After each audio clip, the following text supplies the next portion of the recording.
Hi everyone, and welcome to today's Cyber Senior session. Today we're going to be talking about travel, and it's going to be a beginner's guide to booking a vacation online. Now, I'd like to start by saying today's webinar is proudly sponsored by Breezeline. Breezeline is the 8th largest cable provider in the US. Breezeline offers internet, TV, and voice services to residents and businesses in 12 states. So we're so happy to have them on as a sponsor. And before we get started with our webinar today, we're going to have a quick video from them. Wi-Fi your way home, powered by Flume Home Pass. Technology that spreads ultra-fast Wi-Fi to every inch of your home.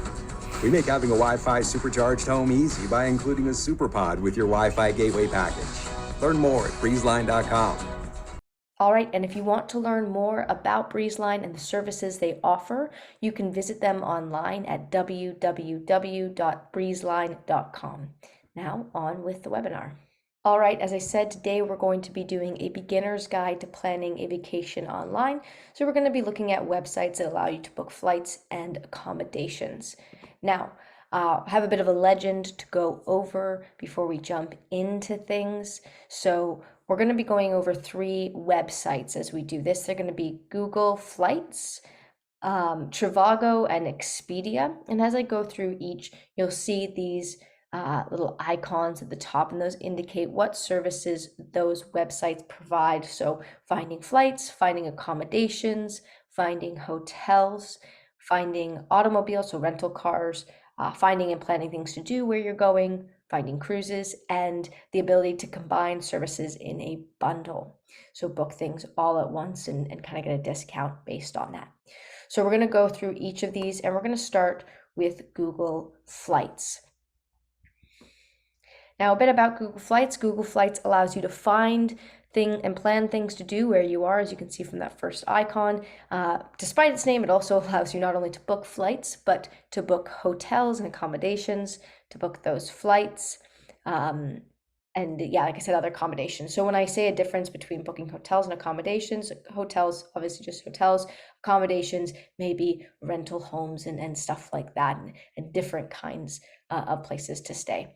So Google Flights is a pretty good website, pretty reasonable to navigate and use when you're looking for travel. It's really built right into the Google service. So if you were actually just searching into Google Flights to Portugal, right away you'd get available flights right on your Google search, and that is a part of Google Flights.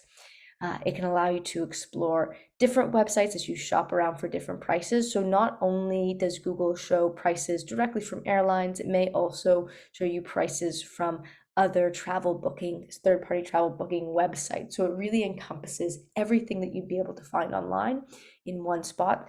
That's why it's a really great place to start. It's often where I start booking my travel. I may go into one of the other websites like Expedia or Trivago to find other deals, but I usually start my search with Google. Google Flights' main features include being able to find activities to do as well as booking hotels, booking a flight, tour destinations, and renting out a house for a short time. So you can really find a lot of different features on here. And this is actually the website we're going to be doing a live demo of at the end of this PowerPoint. So do stay tuned for that so you can see how you navigate all those different features that Google offers. Now, pros and cons. Pros, users who are already accustomed to Google, using it for your Google searches or anything like that, will be familiar with the website style and navigation. It's pretty intuitive if you already know how to use just simple Google to be able to navigate Google Flights. A con is the information from this feature can seem very broad, and it doesn't offer as many features as other websites. So because often Google is pulling from so many different places, including those other third-party sites, it's not as easy to narrow down maybe a specific destination or a specific deal or a specific price range. So something to be aware of. And then pros, users can customize the currency to see what the local exchange rate is at their destination. So again, incorporating other Google features into the mix to be able to provide more accurate information to you. Now, to visit Google Flights, you can go to www.google.com/flights.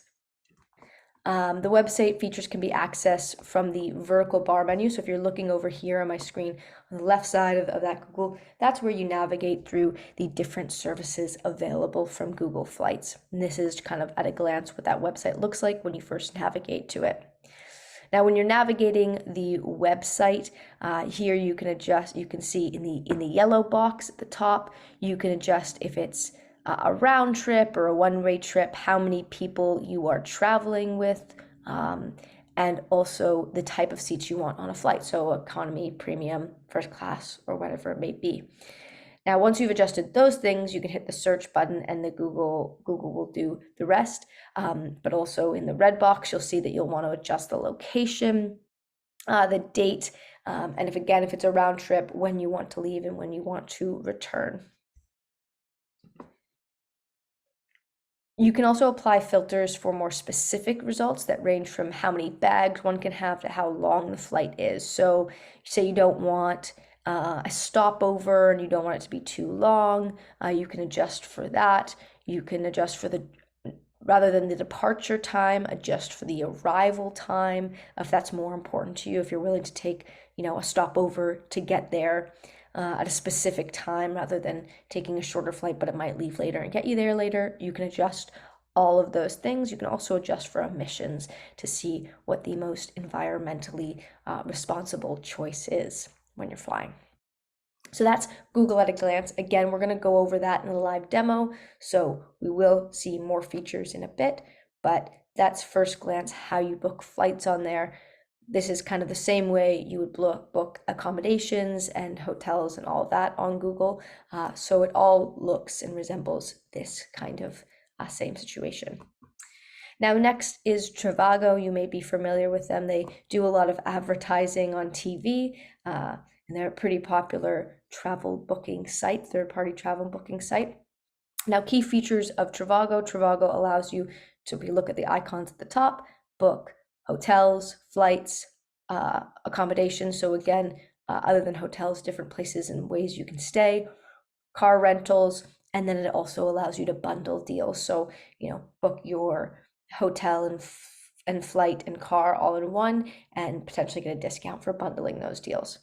Hotel Trivago is it's mostly advertised for hotel booking. So if you are familiar with it, you may be familiar with it as a hotel booking site. So that's its primary and initial focus, though, as I've said, it does have different features and allow you to book different things as well.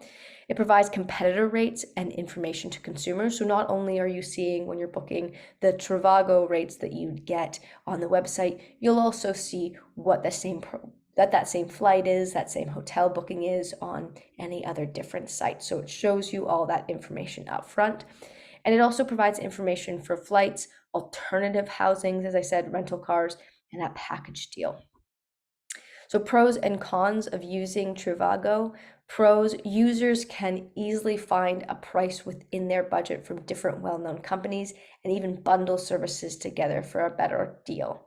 A con, though, is that users cannot directly look for things to do or explore. So it's just about booking the actual accommodations and the flights.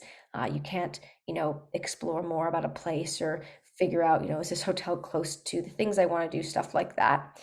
However, they do take inspiration from Trivago magazine, which are articles compiled that cover different experiences and topics. So they do have that you can explore outside of the booking site. And then another pro, users can select services with different star ratings and user satisfaction levels. So not only are you able to look for things based on pricing, you can also look for things based on how other users have rated them. So they have a pretty comprehensive and good rating system on their website. When you're going to the website, the URL to go to, you can obviously just Google Trivago, but to make sure you're going to the right site, it is www.trivago.com. And you're able to check the different features and use the search engine built into the Trivago website when trying to look for hotels, cars, flights, and bundles that suit your preferences. So you'll see at first glance, all those different categories are going to be at the top of the screen. You can see it says stays, cars, flights, and then packages. So you can choose which way you want to search. So say you just want to search for a hotel first, you just want to search for a car, or you want to jump right into it and search all at once for your car rental, your hotel, and your flight, and just get it all done at once, you can choose how you want to break that down. And then if you go and look lower on the screen, you can see you can choose your destination, your check-in and check-out time. You can choose the amount of guests and all those same things that we saw available on Google Flights as well.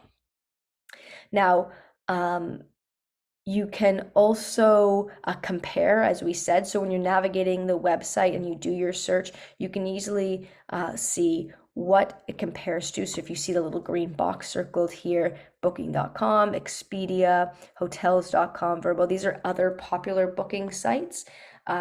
And if you want to check them out, feel free. Those are all safe and really popular booking sites. So like I said, booking.com was there, hotels.com, Vrbo, trip.com, Priceline, all good to use. We're covering just a few here today, but using any of those, you'll be safe. But yeah, you can use this feature to compare or see that what you're comparing for and make sure that you're getting the best price available.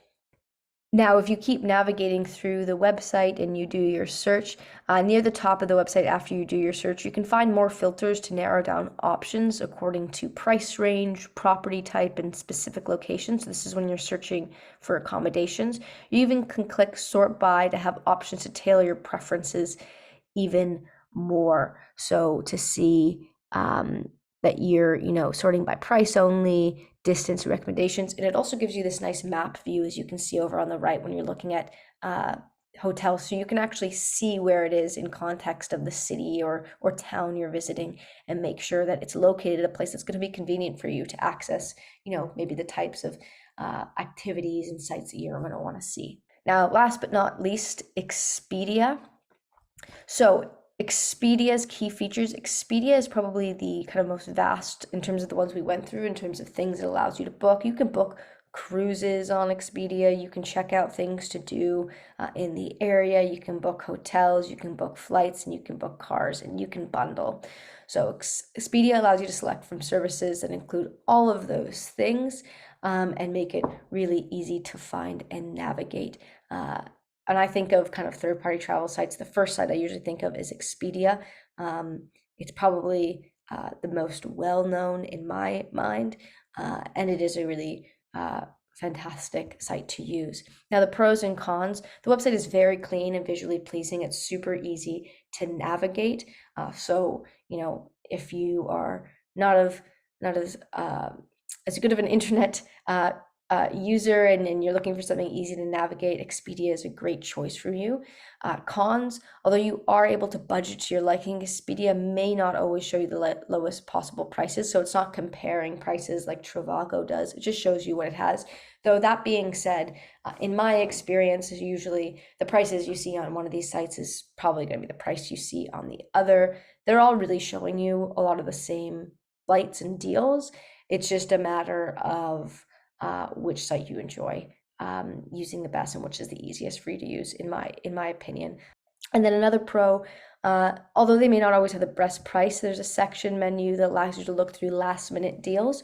So if you are feeling spontaneous and want to book a flight for the next couple days, Expedia does offer great options for last minute deals and all of that. Now, when you're navigating the Expedia website, as you can see already, it's pretty clean and straightforward. There's not much going on here. So first you'll select whether you're looking for stays, flights, cars, or packages, things to do, or cruises.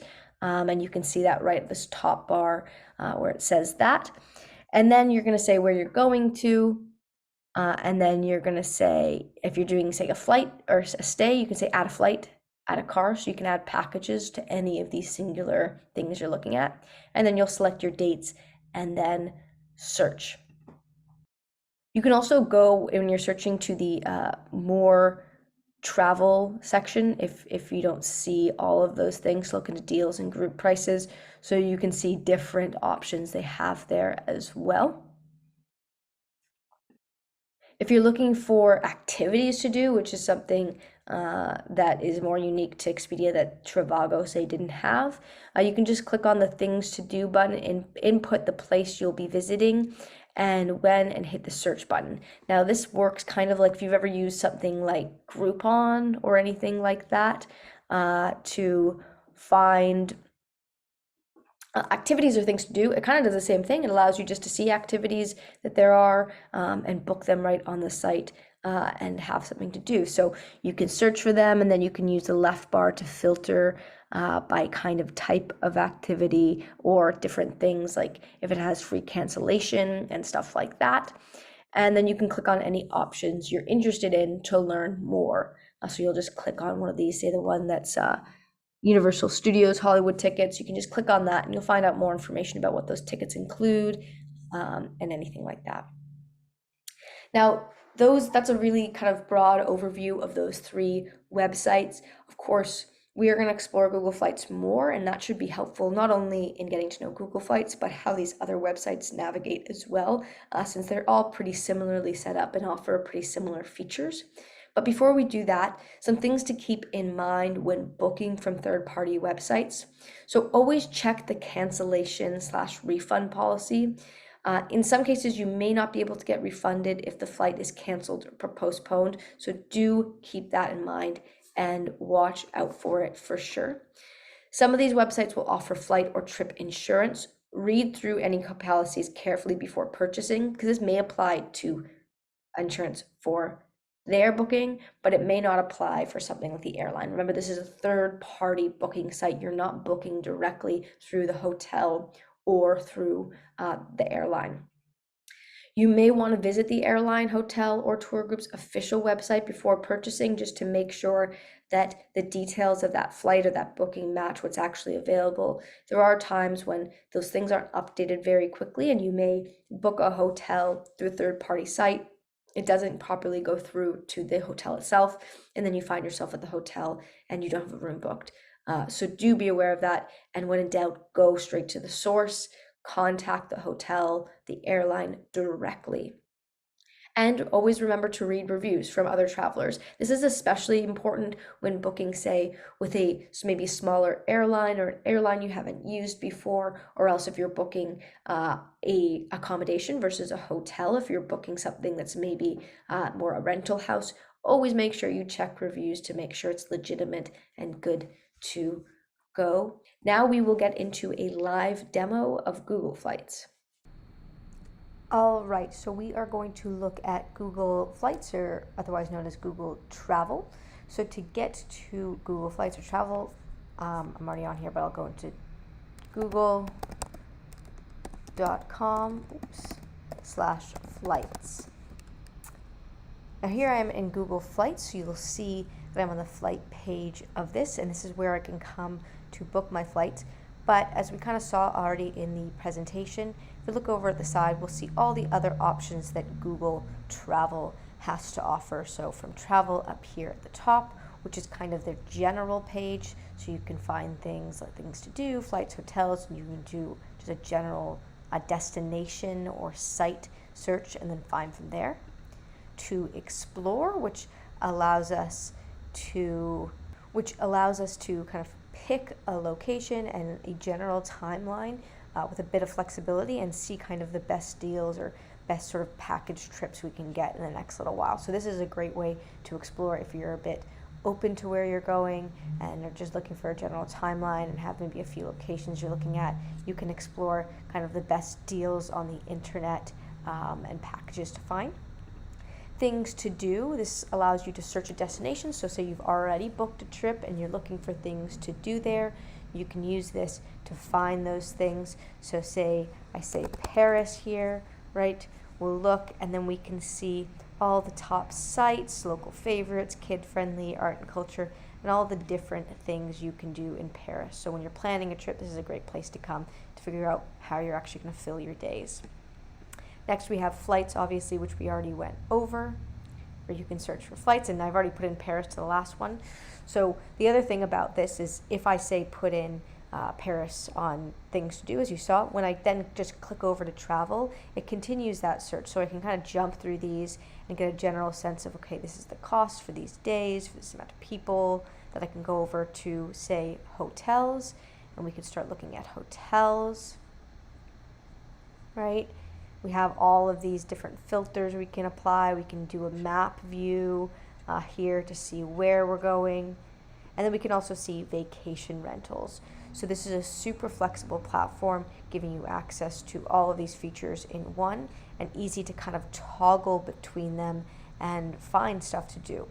But just for the sake of actually putting this into practice, let's go into flights and see what we find. So we already put, I'm in Toronto, going to Paris. We can choose, first of all, if we're doing round trip, one way, or multi-city. So you can jump around a bit. We'll just do a round trip for the sake of ease. The amount of people is at 2, but we can change this, and we'll change that. The type of flight, economy, premium, business first. There are dates. We'll just keep these dates just for the sake, again, of saying, but if I wanted to click on this, I could change my dates here.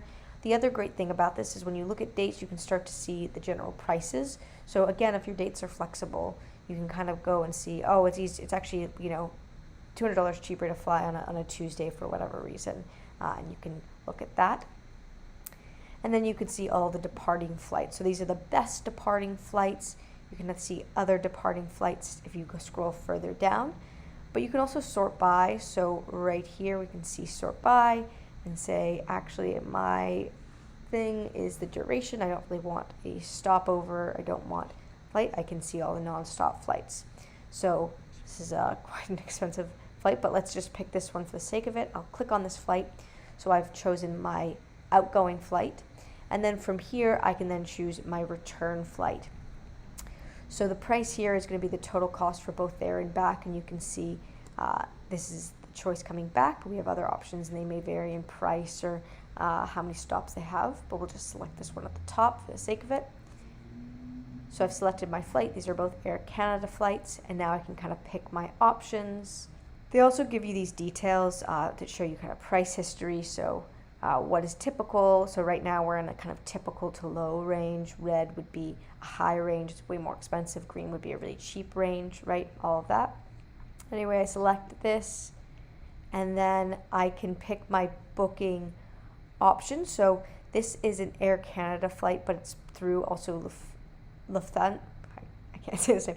Lufthansa. And so when you're booking it, you can book it. Basically, Google, as I said, kind of acts as a hub to find all these flights. When I'm actually booking it, I can continue through any of these things. I can do it through Cheapo Air. I can do it through Air Canada. I can do it on Google with Air Canada. So say I wanted to book it directly through Air Canada. I'll just click continue here. And this will take me onto the Air Canada site so that I can book my flight from here.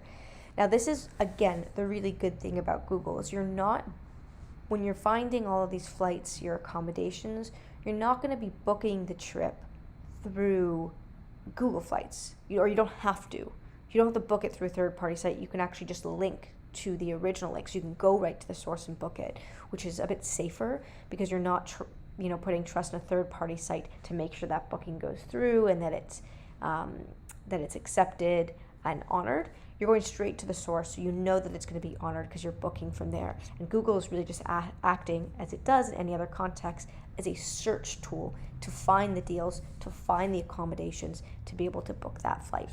So that's a bit of a taste of how that works. It's going to be the same really when you're looking at any other kind of category in here. So say I went to hotels. Again, we can look here and we can select a hotel. Let's just pick one. For the sake, let's just pick this one. We'll click on it. And again, we can learn more about it.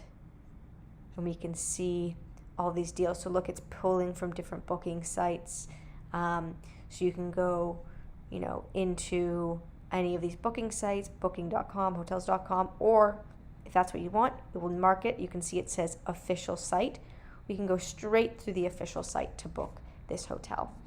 So it's a great tool, allows you to avoid a lot of those kind of things that might happen in scam tactics, where you can go straight to the source rather than booking from the third party and avoiding that. So that's in kind of essence and the basicsness how Google Travel and Google Flights work. Again, a lot of these other sites we mentioned will work pretty similarly, but this is one example, and I think it's a great place to start or when you start looking for your travel. Now, we kind of went over this when we were talking about third-party websites, but the last thing I want to go over just again before we end here today is how to avoid scams when booking travel and vacations online. So tip number one, what you see isn't always what you get. This is especially pertinent when booking rental homes or other accommodations that aren't a hotel. So before you're booking your stay online, make sure you're getting the real deal. Sometimes people can steal photos from other accommodations and it's not what you get at all. So make sure you're going through a legitimate website. Make sure you check the cancellation and insurance policy on the stay you're getting so that if the case is that it's not great, you can find other accommodations and be refunded in full or be somehow accommodated better. Tip two, don't be pressured. So, with the websites I went over and some of the others I mentioned in there, you don't really have to be worried about this, about being scammed by pressure tactic. But if you're going on any site that's not one of the ones I mentioned, do be aware of this. As tempting as it can be to snag some sort of kind of one-of-a-kind deal, you should probably walk away. High-pressure sales pitches are one of the telltale signs that you're being duped. So basically, if you see a deal and it seems really too good to be true, and if it's also, like I said, one of a kind, you're not seeing it on other websites, you're not seeing it come up on Trivago or Expedia or Google Flights, it probably is too good to be true, and avoid it if possible. And especially if you get a note, a pop-up or an email saying, you only have 20 minutes left to book this deal or else it's gone, that is definitely a telltale sign. So watch out for those. Tip number three, when in doubt, and we've already mentioned this, go to the source. Again, if something seems too good to be true, or you're not sure if you're getting the best deal, go to the direct source, go to the airline, go to the hotel site. These websites just pull all that information from those websites. They're not somehow giving you a better deal than the airline is giving you. They just gather all of the best deals into one place. So you don't have to go to AmericanAirlines.com and then to United.com to look at every single flight and decide which one has the best prices. They're really just a way to congregate all of this information in one place. It's not necessarily that they have better deals than the initial site. So again, look at the price there, look at the website, and make sure that you are indeed booking a legitimate flight, legitimate accommodation that exists on the source website. And then lastly, tip number four, use a credit card to pay. Anytime you pay for a flight or a rental property, you should use a credit card if possible. Cash and wired bank funds are notoriously hard to track down when they fall in the wrong hands and hard to get back. However, if you have a credit card issuers often do provide fraud protection benefits, and they also may be able to reverse the charge if it ends up being bogus. So always use a credit card. You're more protected that way than you are by paying via cash or wire transfer. Well, that's all we have for today on a beginner's guide to booking vacations online. If you have any questions about this topic, you could obviously always call us at Cyber Seniors toll free at 844-217-3057, or you can visit our website, www.cyberseniors.org. And once again, this webinar was proudly sponsored by Breezeline, and you can visit them online at www.breezeline.com. All right, thanks for listening and see you again soon.